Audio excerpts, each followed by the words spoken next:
Hello friends, જય શ્રી કૃષ્ણ. સ્વાગત છે તમારું અમારી ચેનલમાં. તો આજે આપણે બનાવવાના છીએ શ્રીખંડ, જે બજાર જેવો જ સરસ એવો ટેસ્ટી ને એકદમ ક્રીમી ઘરે બની જાય છે, જે ખૂબ ઓછા ખર્ચામાં બનીને તૈયાર થાય છે. તો ચાલો આપણે શ્રીખંડ બનાવવાનું ચાલુ કરીશું. ફ્રેન્ડ્સ, તો શ્રીખંડ બનાવવા માટે તમારે સૌથી પહેલાં દહીંની જરૂર પડે છે. તો તમારે દહીં એકદમ પાણી વગરનું હોય એવું લેવાનું છે. આ મેં ઘરે જ દહીં મેળવેલું છે. 1 લીટર દૂધ હતું એ દહીં મેળવી લીધેલું છે અને ઘરે જ દહીં જમાવ્યું. જો તમે જોઈ શકો છો કેવું ચોસલા પડે એવું સરસ દહીં બનીને તૈયાર થયું છે. તો આપણે હવે એ દહીંમાંથી પાણી કાઢવાનું છે. જે થોડું ઘણું હોય એ પણ નીકળી જાય. તો આ રીતે ચાયણો લઈ લીધો છે. નીચે વાસણ મૂકી દેવાનું. તમે કોઈ ગયણો એવો કાણાવાળો પણ લઈ શકો. હવે કોટનનું કપડું રાખી દેશું આપણે. આ બધું જ દહીં છે એને આમાં લઈ લેવાનું છે. તમે તૈયાર દહીં જે આવે છે એ પણ લઈ શકો છો, પણ દહીં ખાટું ન હોવું જોઈએ એ વાતનું ખાસ ધ્યાન રાખવાનું છે શ્રીખંડ બનાવવા માટે. તો બધું જ દહીં આમાં એડ કરી દેવાનું.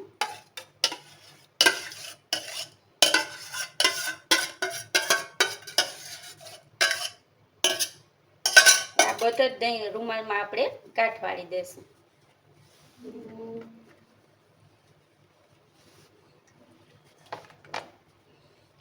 આવી રીતે નીતરો મૂકી દેશું. તમે જોઈ શકો છો પાણી નીતરી જશે, જે વધારાનું એક્સ્ટ્રા છે ને એ. તો આ રીતે ચાયણામાં રાખી દેશું. ત્યારબાદ એની ઉપર વજન મૂકી દેશું આવી રીતે.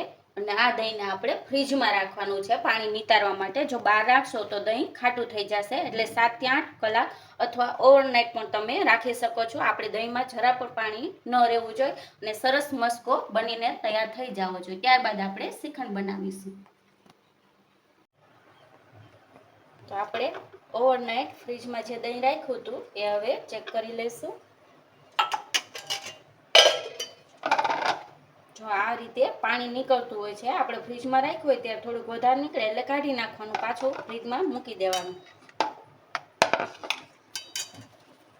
હવે આપણે ખોલીને જોઈ જોઈશું કે આપણો મસ્કો થઈ ગયો છે. જો તમે જોઈ શકો છો એકદમ પનીર જેવું થઈ જશે. એક બાઉલમાં એ કાઢી લેશું આપણે. જો આ મસ્કો તૈયાર છે. તો હવે આપણે એનો શ્રીખંડ બનાવીશું. શ્રીખંડ બનાવવા માટે આપણે અહીં મસ્કો લઈ લીધો, 1 કપ જેટલો હોય છે. અહીં દળેલી ખાંડ લઈ લીધી છે, અડધો કપ લઈ દળી લીધી છે, એટલે 1 કપ ખાંડ થઈ ગઈ છે. અને થોડુંક કેસરવાળું દૂધ બનાવીને રાખી દેવાનું તમારે. ગરમ દૂધ કરી એમાં કેસરના તાંતણા નાખશો આ રીતે સરસ કલર આવી જશે. એલચી પાવડર છે ને આ ડ્રાયફ્રૂટ લઈ લીધો છે. આજે આપણે ડ્રાયફ્રૂટ કેસર શ્રીખંડ બનાવી છીએ.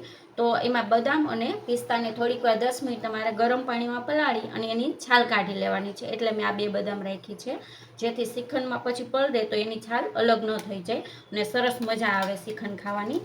અને કિસમિસ લીધી છે અને આ કાજુના કટકા લઈ લીધા છે આપણે, જે અડધો કપ જેટલું ડ્રાયફ્રૂટ હશે. સૌથી પહેલાં જે મસ્કો તૈયાર કર્યો છે એમાં ખાંડ એડ કરી દઈશું આપણે. થોડીક ખાંડ રાખીશું આ 1 કપમાંથી. ટેસ્ટ કરી પછી જો એવું લાગશે તો આપણે વધારે બધી ખાંડ એડ કરી દઈશું.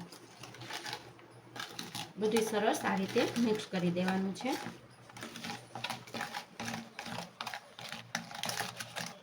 તમે કોઈ પણ ફ્લેવરનો શ્રીખંડ કરવો હોય તમારે આ રીતે મસ્કો તૈયાર કરવાનો હોય છે. પછી તમારી પસંદગી મુજબ એ ફ્લેવરનો શ્રીખંડ બનાવી શકો છો. સરસ એકદમ મિક્સ કરી દેવાનું, એકદમ ક્રીમી થઈ જશે સરસ. હવે આપણે એમાં એલચી પાવડર અડધી ટીસ્પૂન જેટલો છે એ એડ કરી દઈશું. કેસરવાળું દૂધ છે એ એડ કરી દઈશું. 2 ચમચી એડ કરશું. બીજું ગાર્નિશિંગ માટે આપણે રાખી દઈશું. અને થોડુંક ડ્રાયફ્રૂટ બધું એડ કરી દઈશું. કાજુ, કિશમિશ થોડુંક આપણે ઉપરથી ગાર્નિશ કરીશું એટલે થોડું રાખી દેવાનું. આટલું રાખી દઉં છું. હવે બધું સરસ એકદમ મિક્સ કરી લેવાનું.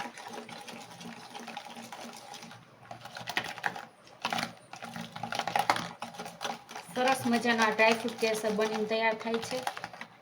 તમારે જો એકદમ પીળો કલર લઈ આવવો હોય તો ફૂડ કલર પણ નાખી શકો છો, પણ હું અહીં નથી નાખતી.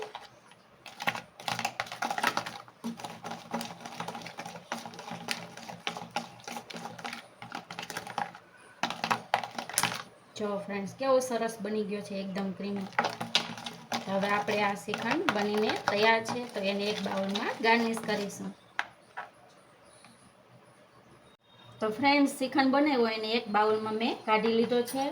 હવે એને ઉપરથી સરસ ગાર્નિશ કરીશું આપણે. તો કેસરવાળું દૂધ એડ કરીશું.